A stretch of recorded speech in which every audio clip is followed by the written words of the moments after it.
warahmatullahi wabarakatuh.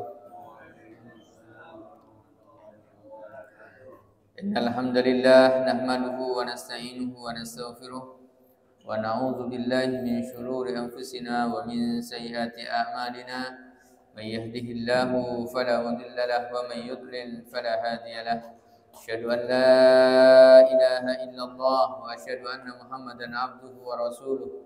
Allahumma salli ala sayyidina Muhammad wa ala alihi wa sahbihi wa man sara ala nahjihi ila yaumil qiyamah, amma ba'd. Hadirin hadirat yang dimuliakan Allah Subhanahu wa taala, alhamdulillah wa syukurillah pada subuh yang cerah ini Allah Subhanahu wa taala memberikan kita nikmat sehat wal afiyah, nikmat kesempatan bisa melaksanakan sholat subuh secara berjamaah. Semoga hadirnya kita di masjid ini senantiasa diberikan keberkahan oleh Allah Subhanahu wa taala. Bapak Ibu yang dimuliakan Allah Subhanahu wa taala, mari kita mulai kajian kita bersama-sama membaca Ummul Kitab Al-Hadini wa ala kulli niyatin shalihah. Al-Fatihah. A'udzubillahi minasyaitonir rajim.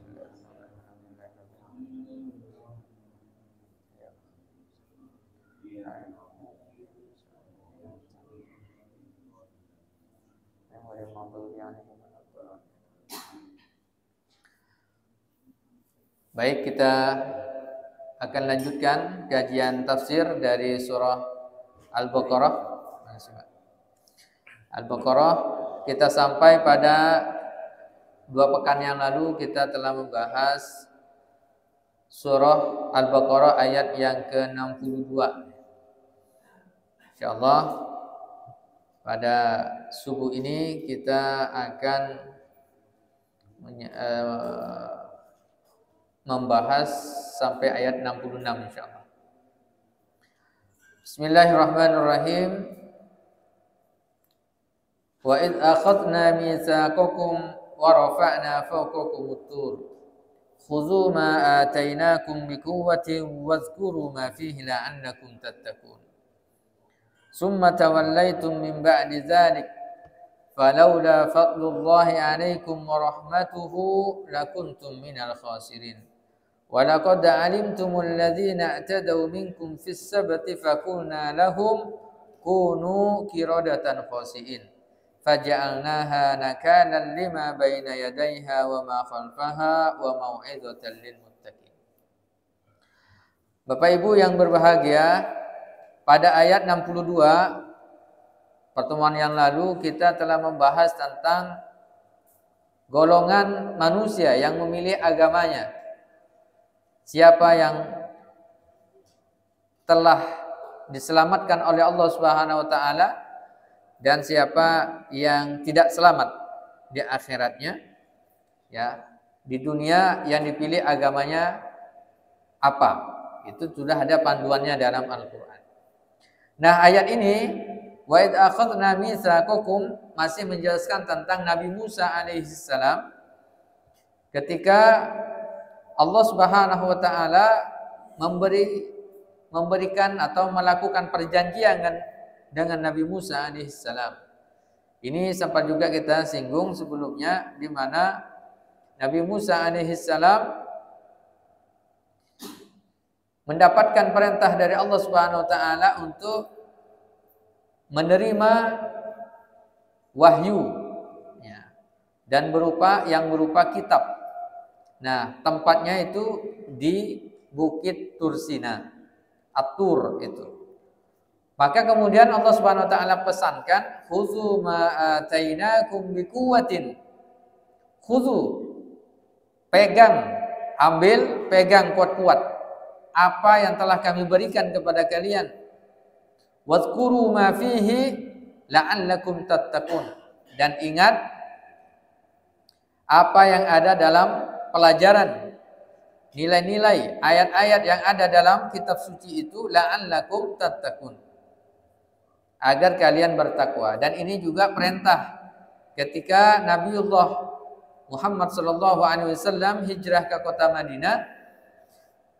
Ayat ini juga diperuntukkan kepada orang-orang Yahudi pada saat itu, di mana mereka berpaling dari Rasulullah SAW, diingatkan kembali oleh Allah Subhanahu wa taala kepada orang-orang Yahudi. Kita tahu di Madinah itu ada 3 Yahudi, ada 3 kelompok Yahudi. Ada Bani Qainuqa, ada Bani Nazir, dan Bani Quraidah. Ada 3 kelompok tuh. Ada 3 kabilah Yahudi. Nah, mereka semuanya hijrah ke kota Madinah dalam rangka ingin menyambut datangnya Nabi baru, sebagaimana yang mereka baca dalam kitab Taurat dan Injilnya. Tapi kemudian ketika Rasulullah SAW hijrah ke kota Madinah dan mereka mengetahui betul tentang kenabian Rasulullah SAW ini, nah mereka kemudian menyembunyikan kebenarannya. Diingatkan oleh Allah Subhanahu wa taala, ingat dulu Nabi Musa alaihissalam diangkat menjadi nabi dan rasul dan diberikan kitab suci sama seperti Nabi Muhammad SAW.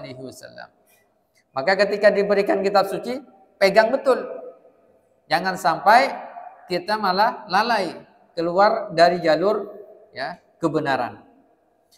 Nah, kemudian Allah singgung setelahnya ayat 64-nya, summa tawallaitum mim ba'di dzalik. Setelah diberikan Bani Israel itu, diingatkan oleh Allah Subhanahu wa taala, mereka setelah mendapatkan kitab sucinya, wahyunya dari Allah berupa kitab Taurat itu, lalu kemudian mereka membacanya, summa tawallaitum. Ternyata mereka berpaling. Sudah mendapatkan bimbingan dari Allah, penjelasan dari Rasulullahnya, dari utusan Allah, Nabi Musa alaihissalam menjelaskan kepada mereka, tapi kemudian mereka tetap berpaling. Falaula fadlullahi alaikum warahmatuhu lakuntum minal khasirin. Kalau bukan rahmat keutamaan dari Allah Subhanahu wa taala, lakuntum minal khasirin. Pasti kalian orang-orang Bani Israel akan berada dalam kerugian. Nah, ini berupa pengingatan.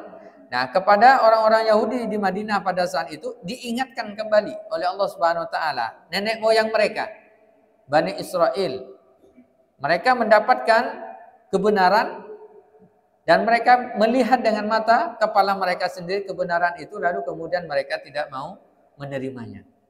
Kalau bukan karena keutamaan, rahmat, keagungan dari Allah Subhanahu wa taala, kalian sudah tak ada lagi. Kan gitu kan?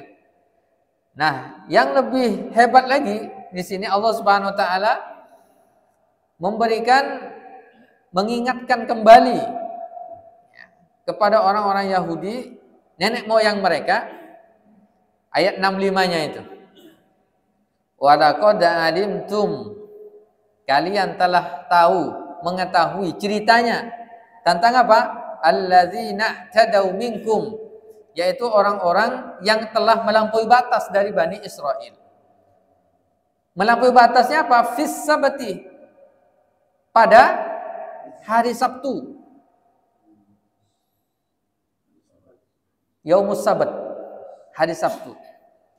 Mereka melampaui batas, lalu kemudian fakulna lahum, kami katakan kepada mereka, mereka dilaknat oleh Allah, kunu qiradatan khasiin. Jadilah kalian kera yang hina. Dijelaskan ayat ini nanti dalam surah Al-A'raf ayat 163 sampai 166. Yang bawa mushaf silakan dibuka. Al-A'raf 163 sampai 166. Di mana Allah Subhanahu wa taala meminta kepada Rasul sallallahu alaihi wasallam untuk mengingatkan kembali orang-orang Yahudi. 3 kabilah Yahudi itu. Dengan apa? Was'alhum anil qaryah. Tanya kepada mereka, orang-orang Yahudi itu, ya Rasul, tentang suatu qaryah. Qaryah itu apa? Desa.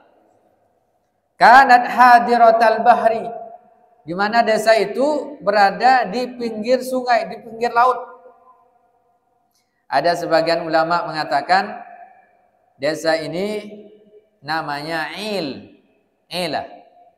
Itu daerah salah satu ya di daerah Syam atau Palestina. Ada juga yang mengatakan itu ya adalah di dekat Laut Merah. Ada yang mengatakan begitu.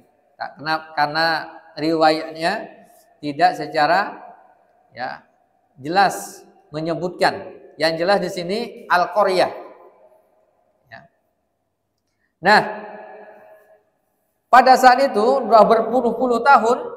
Nah, ini sebagian ulama mengatakan pada saat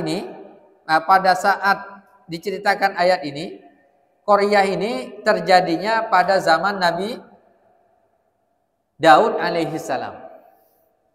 Ya, terjadinya pada ini kondisi Bani Israel ya di bawah bimbingan Nabi Daud alaihi salam.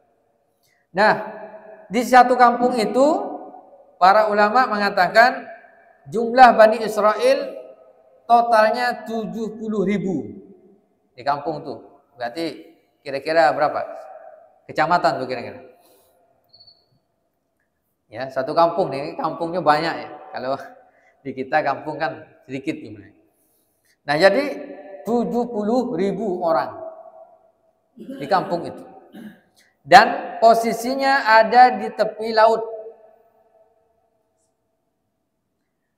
Ketika itu kebiasaan mereka sebagaimana para nabi dan rasul itu senantiasa mengagungkan hari Jumat.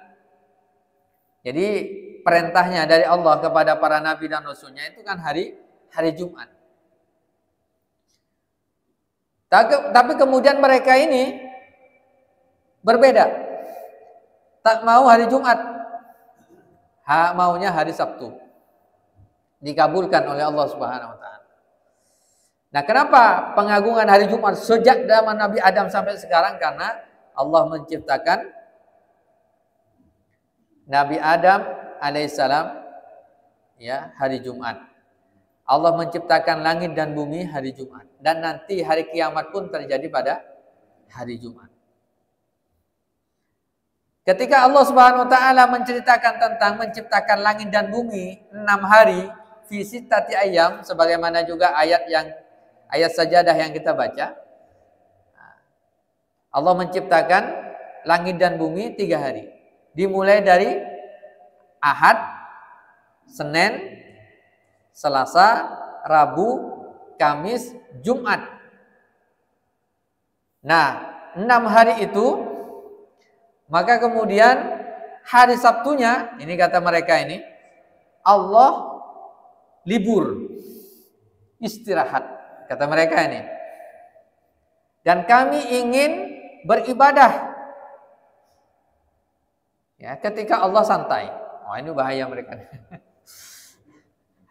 Padahal Allah Maha Suci dari itu semuanya.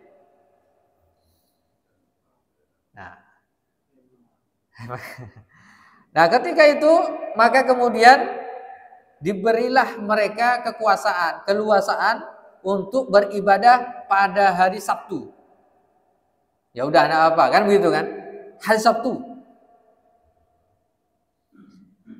Nah, pada hari Sabtu itu ketentuannya, ibadahnya itu, syariatnya, kalau hari Sabtu mulai dari pagi sampai sore sampai malam tak boleh melakukan aktivitas apapun, hanya ibadah saja.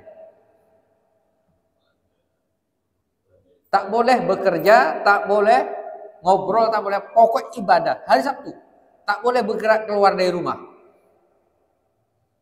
Kalau sekarang mungkin ada agak mirip-mirip nyepi kan ya. Tak boleh keluar rumah. Tak boleh bekerja, tak boleh berjualan dan seterusnya. Ini syariatnya. Tapi kemudian karena mereka tinggalnya di tepi laut, itu tadi sesuai ayat ini, maka kebiasaan penghasilan mereka itu dari laut, dari ikan. Nah, maka mereka profesinya menjadi nelayan. Nah, yang begitu anehnya, Kalau di hari Sabtu, di hari Ahad sampai Jumat, ikan tuh tak terlalu banyak. Ketika terjadi hari Sabtu, ikan itu kemudian ya berkumpul ke pinggir, loncat-loncat ikannya. Saking banyaknya. Kan gemes ya, bikin gemes ya.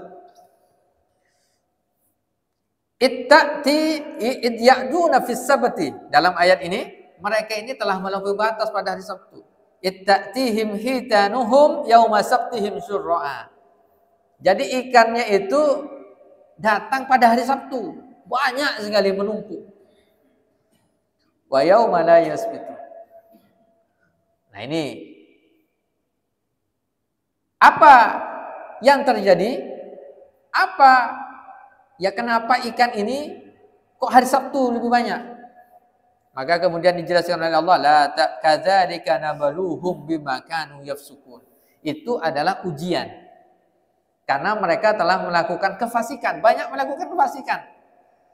Nah, maka setiap orang ini pelajarannya bagi kita pasti akan ada cobaan, ujian dari Allah Subhanahu wa taala. Gimana? Cobaannya yang enak yang ini nih. Ikan. Hanya larangannya satu saja, tak boleh nangkap ikan hari Sabtu. Khusus ibadah saja. Enak tuh. Enak ya kan? Hari yang lain, 6 hari yang lain bebas. Hari Sabtu aja. Tapi mereka ternyata ya, ini karena ya kepintarannya atau karena pembangkangannya. Mereka berpikir gimana caranya ikan ini kan hari Sabtu. Ya, dia harus ibadah, tapi banyaknya hari Sabtu. Mereka berpikir, memutar otaknya. Maka kemudian mereka menggali parit-parit kecil atau tambak-tambak di samping laut itu. Ketika hari Sabtu pun hari pasang. Airnya banyak, lalu kemudian nanti ikannya bisa masuk ke situ. Nanti mereka panen. Ada juga sebagian ulama mengatakan masang jaring. Masang jaringnya hari Jumat. Tinggalkan hari Sabtu kan banyak masuk semuanya. Panennya nanti hari Ahad. Ini namanya dikatakan hilah. Mereka telah melakukan apa? Ya, hilah itu menyiasati syariat Allah Subhanahu wa taala. Tipu-tipu kalau sekarang mungkin ya. Hilah. Ini banyak juga kejadian, ini banyak syariat kita kadang tipu-tipu ada juga itu. Membuat makar. Udah jelas nih haram tak boleh, tapi kemudian apa? Ya. Dibuat sedemikian rupa alasan supaya ini menjadi boleh. Nah, salah satu misalnya ini sering terjadi di sebagian masyarakat kita, yaitu apa?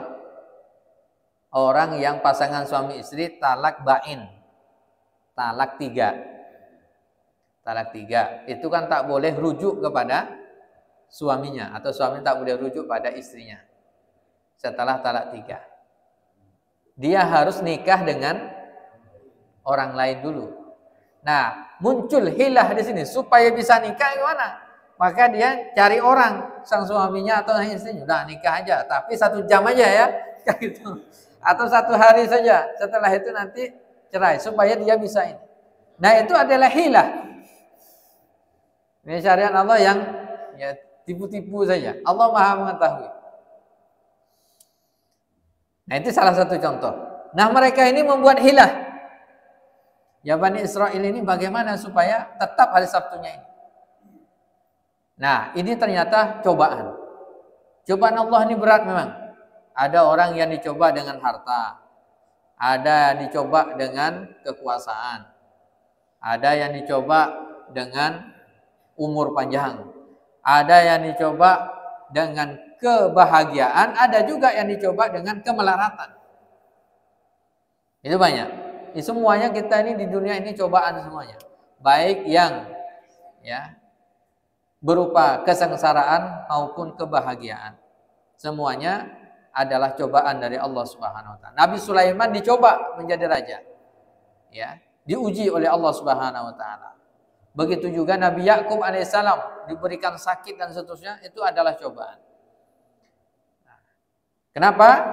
Kalau di sini Bani Israel itu diberikan ya cobaan, ya ujian oleh Allah karena mereka melakukan kefasikan.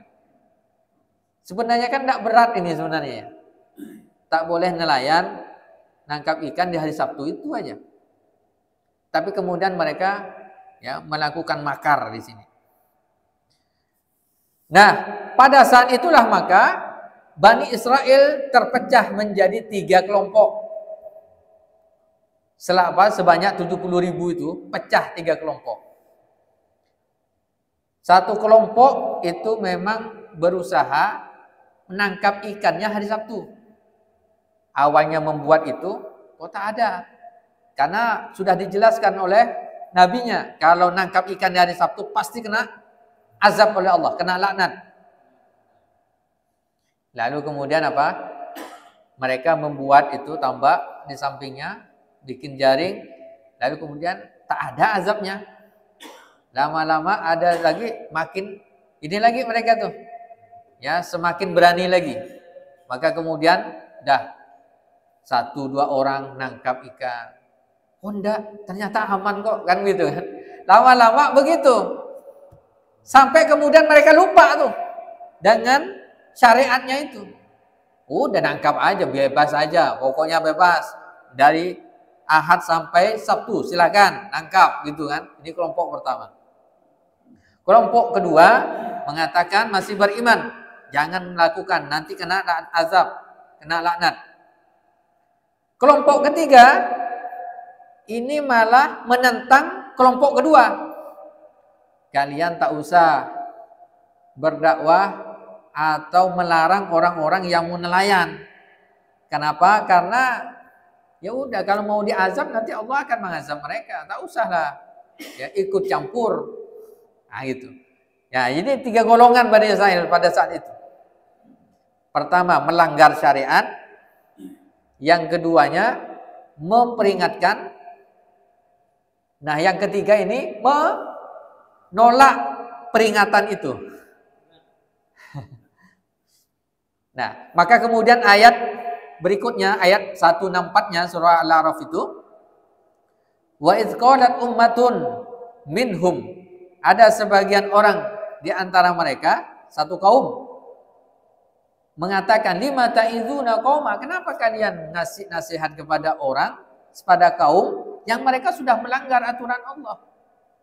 Allahu muhlikuhum aw mu'adzibuhum adzaban syadida.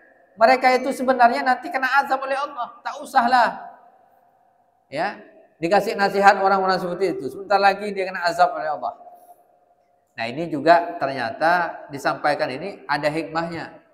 Sebagian dari umat Islam ada juga yang karakternya sama. Ada yang karakternya memang selalu melanggar, inginnya melanggar gitu. Yang keduanya ingin memberikan nasihat. Yang ketiga nih malah menentang nasihat itu. Kan biasanya ada yang sebagian ya. Di luar sana tak usahlah nasihat-nasihat.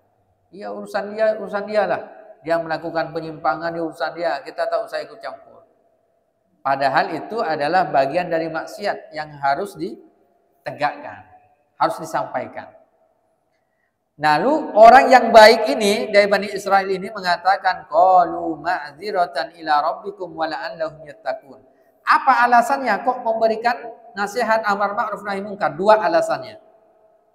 Pertama, ma'dziratan ila rabbikum, supaya aku nanti punya alasan ketika meninggal dunia ditanya oleh Allah. Alasannya apa? Kenapa? Misalnya ketika ditanya, kenapa engkau tidak amar ma'ruf nahi munkar? Kenapa engkau tidak berdakwah? Kenapa engkau tidak mengajak mereka pada kebenaran? Ditanya tuh. Nanti kan sudah bisa dijawab. Ada jawaban. Ya Allah, saya sudah ngajak ya Allah. Cuman dia tak mau. Itu sudah alasan, sudah bebas dah. Ternyata nanti di akhirat itu setiap kita akan ditanya juga. Apakah kita sudah berdakwah menyampaikan kebenaran yang sudah kita pahami atau belum?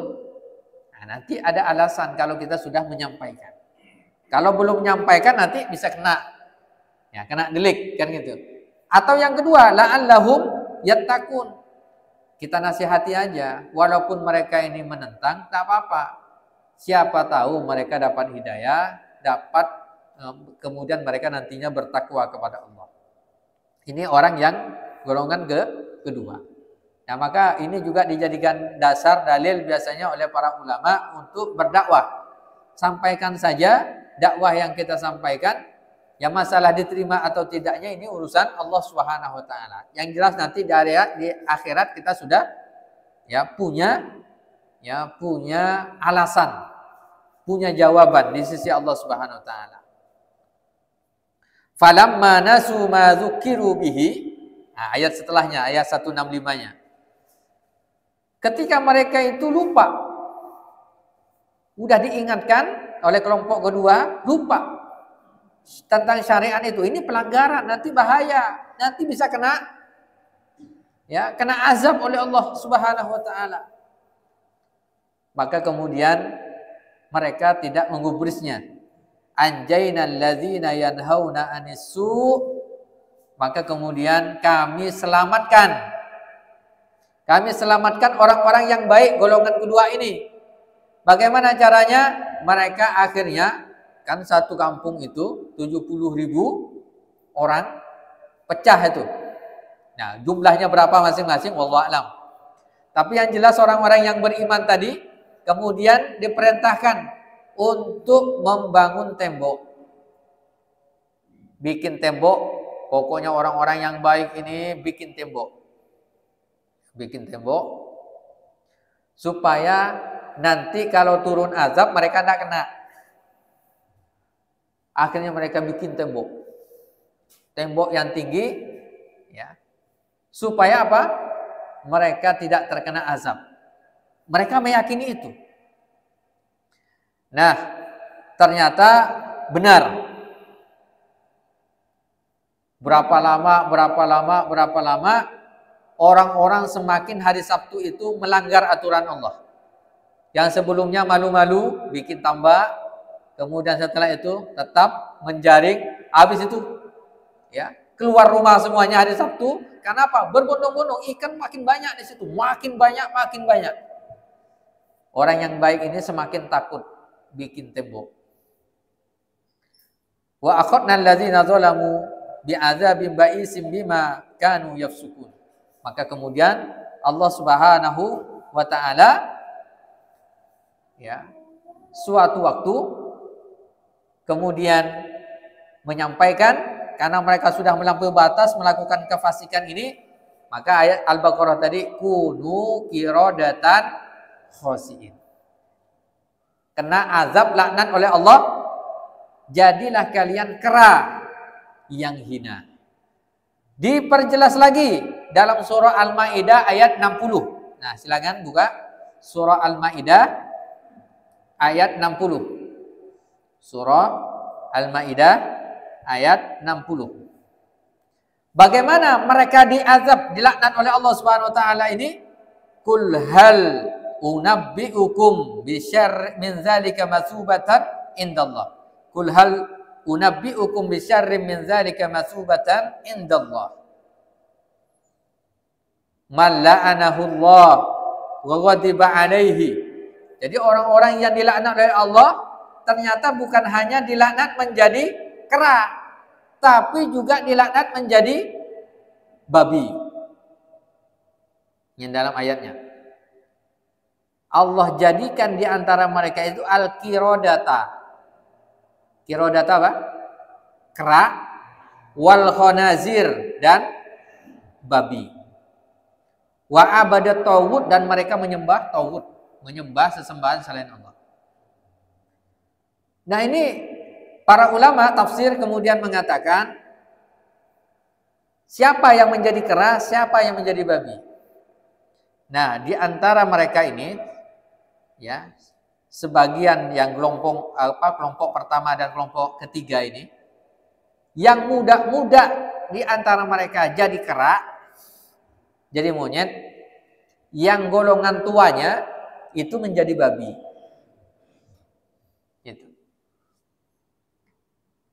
Nah, pada saat itu maka apa yang terjadi? Ulaika syarru makana wa adallu an sawa'is sabil. Nah, ini adalah azab laknat yang paling dahsyat. Ya. Lalu kemudian suatu waktu orang-orang yang baik ini kan dalam tembok itu tadi, tidak keluar. Biasanya hari Sabtu sibuk pasar semuanya. Mereka bergerak. Nah, di hari Sabtu itu ternyata kok sepi. Malah aneh. Sebelumnya kebiasaannya ramai, kok menjadi sepi. Kok tak ada nih? Maka kemudian di antara mereka mengatakan, ya coba lihat. Ada di antara mereka manjat, melihat kok tak ada, sepi. Lihat, tak ada, sepi. Nah, pada saat itu maka buka pintu gerbang.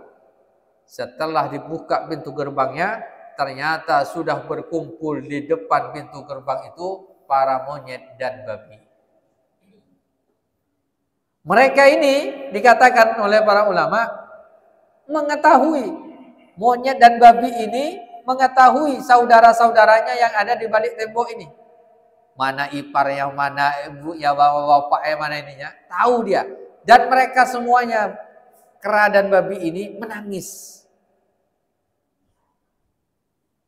Dan ini asli menjadi kera dan babi, bukan hanya kepalanya, enggak. Dikatakan oleh para ulama tafsir sama, full, berubah bentuknya. Menangis mereka. Setelah dibuka, akhirnya mereka terkejut, takut. Orang-orang baik ini tutup lagi. Ya enggak tahu juga mana saudara dia kan. Dia pun tidak tahu juga kisah ini kan gitu. Mereka yang ya diabadikan oleh Allah Subhanahu wa taala kisahnya. Nah, setelah itu selama 3 hari berturut-turut Allah binasakan mereka. Allah matikan mereka semuanya. Ya, maka tak tersisa sedikit pun. Maka kemudian ada seorang sahabat bertanya kepada Rasulullah SAW, "Ya Rasul, kera dan babi sekarang ini keturunan siapa? Apakah keturunan mereka?" Itu ditanya kepada Nabi SAW. Ya, bisa jadi Darwin itu meneliti, ya, keranya itu sama mungkin. Yang kera itu yaitu mungkin fosilnya orang-orang yang Bani Israel yang dikutuk jadi kera dan babi ini. Bisa jadi itu ya. Pas menelitinya di situ. Tapi kemudian dijawab oleh Rasulullah SAW, enggak, itu kera dan babi sekarang ini bukan keturunan mereka, bukan. Kenapa? Karena setelah 3 hari mereka mati semuanya. Habis, tak ada keturunan. Nah, dan kera dan babi itu sudah ada, sejak dulu sudah ada. Sebelum mereka, kera ini sudah ada, kata Rasulullah SAW. Nah, kemudian, nah ini kenapa demikian tadi? Ini mereka dikutuk menjadi kera dan babi karena mereka melampaui batas syariat Allah Subhanahu wa taala. Azabnya itu kalau dulu ini luar biasa. Azabnya ada yang dihujani dengan batu, itu ada. Ada yang bahkan sebelum Nabi Muhammad lahir itu, tahun gajah itu, ya itu juga dihujani dengan batu. Ashabul fil itu kan, itu bagian dari azab juga.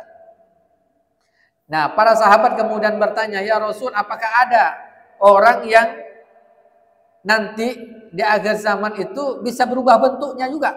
Bisa enggak?" Nah, Rasulullah mengatakan, ya, akan terjadi nanti, ya, banyak gerhana matahari, banyak tsunami, tanah longsor, gempa bumi, dan termasuk akan ada perubahan bentuk manusia. Para ulama menafsirkan perubahan bentuk ini bisa jadi memang badannya berubah, atau bisa juga karakter dan sifatnya sama. Dia berubah seperti, ya, karakter dan sifat dari kera atau babi. Nah, ditanya oleh sahabat, "Kapan ya Rasul?" Kan itu ya. Kapan itu terjadi? Pertama, idza uttukhizatil kainat. apabila orang sudah mulai memuja dan memuji para biduan. Para biduan ini mulai nampak ini, para biduan, para artis kemudian itu dieluk-elukan. Padahal mereka tak beriman kepada Allah. Nah, ini banyak juga khusus anak-anak muda yang suka ya, Korea. Nah, sampai itu bisa nangis-nangis histeris tuh. Ya, padahal apa? Bapak ibunya meninggal dia nggak nangis. Ini banyak anak-anak muda sekarang. Itu kalau sudah menjadi idola, itu udah tandanya. Yang kedua, wasyuribati al-khumur. Orang sudah mulai terbiasa minum minuman khamar. Ini kata Rasulullah SAW. Itu bisa mengubah bentuk. Maka biasa betul orang yang minum khamar tuh itu ngeplay kan. Dia masuk ke selokan, tidur dia, dikirain di atas bantal, di atas kasur. Nah, pas sadar itu lupa. Itu. Jadi kenapa? Hilang akal. Kemudian apabila sudah mulai intasyara az-zina, kalau sudah gitu zina sudah merajalela, maka tak akan terjadi ini. Walaupun orangnya tidak otomatis langsung berubah menjadi kera dan babi, bisa jadi karakter dan sifatnya sulit untuk mendapatkan nasihat, sulit untuk menerima nasihat. Nah, ini kata Rasulullah SAW. Nah, kita kembali pada ayat. Jadi Bani Israel itu ternyata ya, mereka telah melampaui batas. Nah, karena syariat Allah dilecehkan, ayat-ayat sebelumnya itu kan sudah banyak itu tadi. Nah, ini puncaknya nih.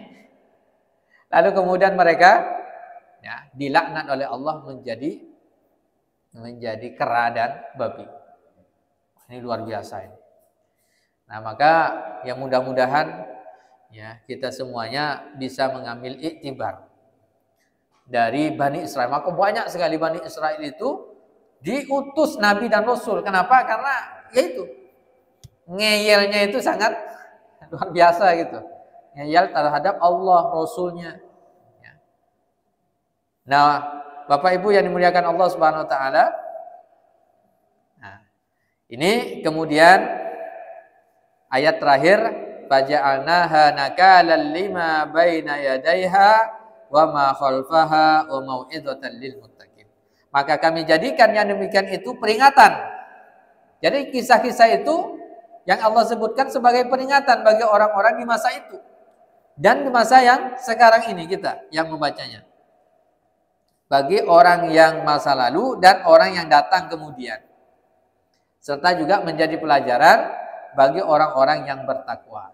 Jadi orang bertakwa membaca kisah tentang Bani Israel ini bagaimana kita mengambil iktibar. Jangan sampai karakter dari orang yang beriman ini sama. Ya, tidak tahu mana yang hak, mana yang batil. Kan gitu kan? Ya harus tahu mana hak yang batil, mana larangan. Oh, ini tak boleh, oh ini boleh gitu. Nah, karena ada sebagian dari umat Islam sekarang itu tidak jelas mana yang hak, mana yang batil, dikerjakan semuanya. Ya kan? Ini juga sama. Ya, dia ke masjid juga, ya kan? Ya, begitu juga nanti ketika ibadah lain mungkin dia ikut juga. Nah, kemudian apa? Hak dan batilnya dari sisi karakter sifat orang yang beriman kan berbeda. Dari sisi pakaian juga berbeda. Nah, maka ini semuanya adalah bagian dari peringatan ya dari Allah Subhanahu wa taala ketika kita ya membaca dan mentadabburi ayat-ayat Allah Subhanahu wa taala ini. Wallahu a'lam bishawab. Ini yang saya sampaikan, mudah-mudahan ada manfaatnya bagi kita semuanya. Dipersilahkan jika ada yang mau bertanya. Ya, silakan, Pak. Waalaikumsalam warahmatullahi wabarakatuh.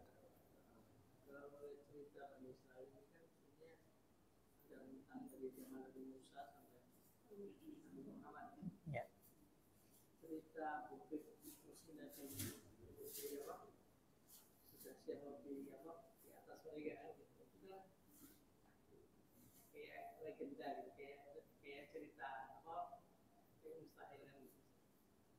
sudah jadi kerang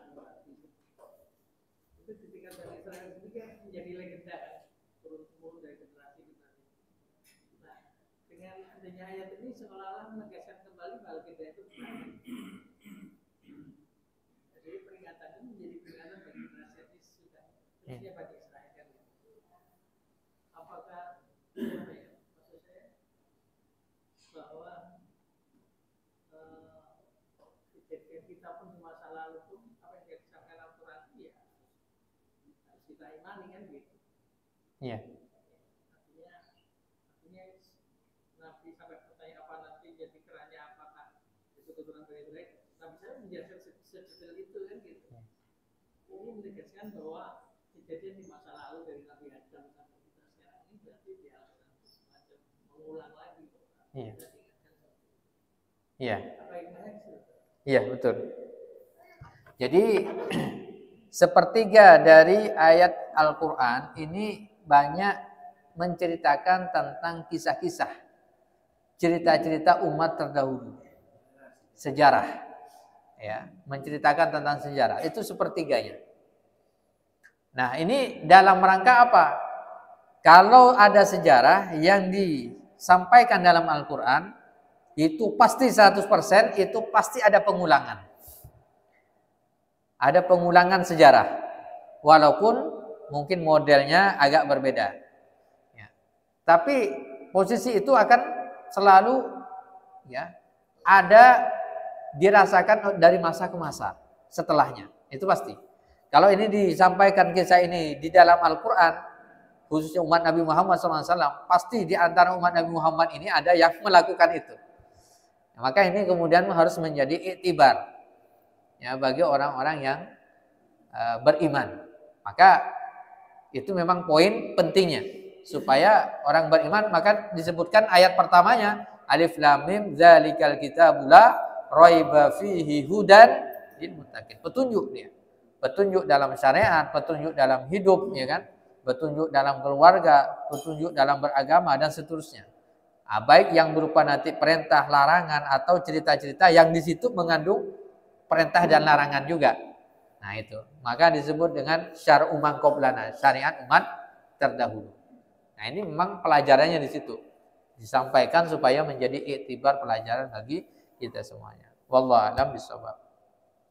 Silakan, si ada? Silakan, Pak. Waalaikumsalam warahmatullahi wabarakatuh.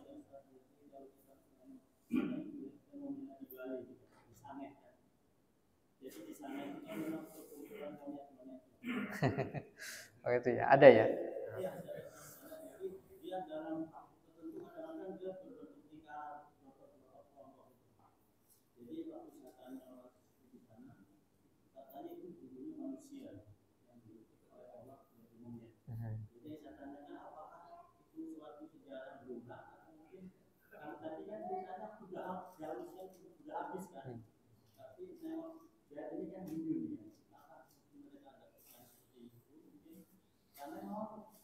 Di sana itu memang kampungnya, tapi memang sepertinya dia mengerti gitu. Kadang-kadang kelompok berikan itu beberapa kelompok, kayak ngobrol gitu. Waktu kita tanya di sana yang kawan-kawan itu mana itu dulu manusia, cuma dibentuk karena banyak berbuat salah sama Tuhan. Yang sangatnya beda di sana. Itu ada. Iya. Makanya dalam pembahasan dalam hal ini juga sebagian ulama itu mengatakan kutukan Allah Subhanahu wa taala atau azab Allah itu jika Allah menghendaki bisa-bisa saja terjadi gitu. Ya. Bisa saja suatu kampung itu dirubah menjadi kera semuanya. Satu kampung dimatikan semuanya itu juga bisa ya. Gitu. Ya, semuanya bisa mungkin. Dan itu artinya kutukan terhadap Bani Israel untuk menjadi kera dan babi itu tidak berhenti di situ. Itu bukan klimaksnya. Ya, tetapi bisa jadi berulang. Nah, cuman situasi dan tempatnya wallahu alam kan gitu ya. Tapi bisa jadi itu sangat-sangat ya memungkinkan ya terjadi itu. Jadi ya kebenarannya wallahu alam kan gitu ya. Kebenaran wallahu alam. Tapi bisa sangat-sangat ya mungkin itu terjadi. Ya, kutukan itu. Sampai yang legendaris itu manusia jadi batu ya. Siapa itu? Itu juga wallahu alam juga, cuman bisa jadi itu memang benar. Ya. Buktinya ada, kan gitu. Jadi bisa jadi gitu. Wallahu a'lam bishawab. Masih ada? Silakan. Ibu-ibu.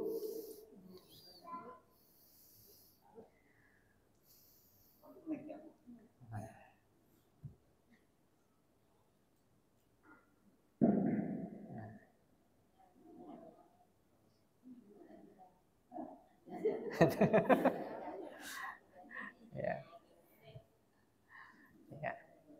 Ada? Kalau tidak ada kita akhiri.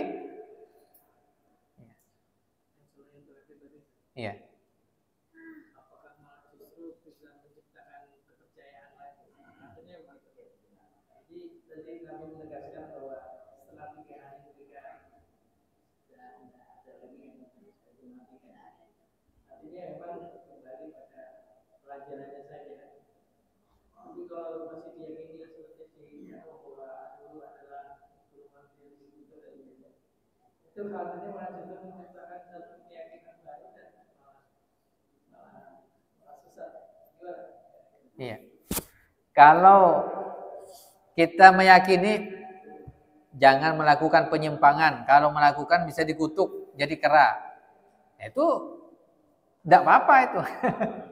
Malah bagus ya. Apa menumbuhkan apa rasa takut ya. Menumbuhkan rasa takut. Tapi memang ada berapa riwayat itu. Contoh dalam masalah sholat itu Rasul mengatakan, itu mempersamakan. Jangan mendahului imam dalam sholat. Karena kalau mendahului imam bisa jadi kepalanya diganti dengan himar. Ada dari hadis. Nah, jadi jangan mendahului imam. Kalau tidak bisa jadi Allah mengganti kepalanya dengan himar. Ya. Dan ternyata itu ada sejarahnya dalam Ibnu Hazm dan kitabnya Al-Muhalla.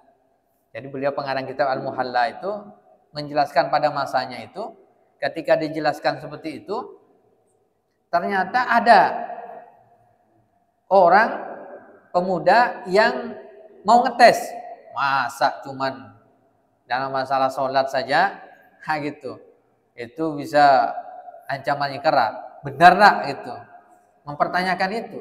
Akhirnya dia dalam sholat tuh mendahului imam terus. Imam belum takbiratul ihram dah takbiratul ihram, sebelum ruku dah ruku duluan. Begitu terus dia. Ternyata digambarkan, walaupun ini bukan hadis ya, tapi riwayatnya jelas itu ya. Itu ternyata tidak berapa lama orang itu ketika bangun dari tidurnya, ya wajahnya berubah menjadi himar, badannya manusia. Nah itu ada ini. Salah satu ini juga, ini diantara penentangan ya. Penentangan kepada syariat Allah. Salah satunya juga ketika Rasulullah SAW itu menjelaskan tentang ya ketika kita bangun dari tidur, maka hendak falyagsil yadaihi salasan, agar apa? Dibersihkan tangannya 3 kali. Karena dia tidak tahu aina batat yadah, di malam hari di mana dia tangannya bermalam, itu tidak tahu. Kan itu kan? Ternyata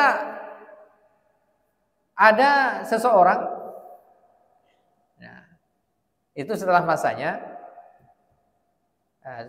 setelah masa Ibnu Hazm ini kemudian menentang itu. Ketika apa? Disampaikan, dia udah saya tak usah ini. tak usah membasuh tangan. Kenapa? Karena saya tahu tangan saya tidak kemana-mana. Tidak berapa lama bangun dia tidur sampai dengkulnya ini masuk ke duburnya. Itu diantara ininya. Itu diantara penentangan itu sangat memungkinkan terjadi sesuatu itu tadi. Hal-hal yang di luar nalar, tapi itu bagian dari ya penyimpangan yang kemudian itu langsung ditegur oleh Allah Subhanahu wa taala.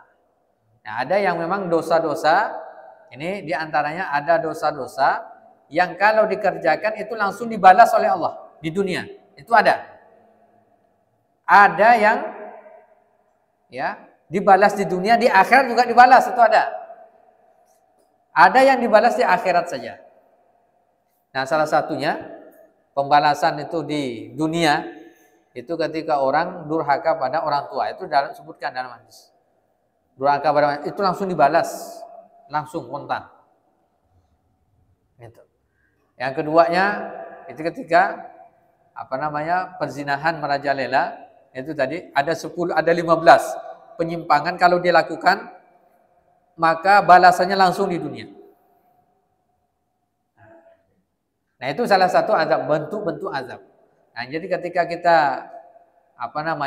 meyakini kalau melanggar dari syariat bisa jadi kena azab. Nah, maka ini sebenarnya bagus juga.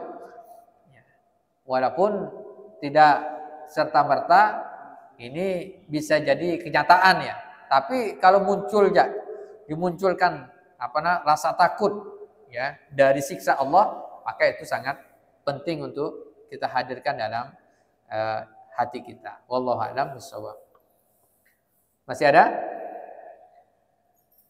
Kalau tidak ada, kita akhiri perjumpaan kita pada subuh kali ini. Mudah-mudahan apa yang disampaikan ini ada manfaatnya bagi kita semuanya. Mohon maaf atas segala kehilafan. Kita akhiri dengan membaca hamdalah dan doa kafaratul majlis.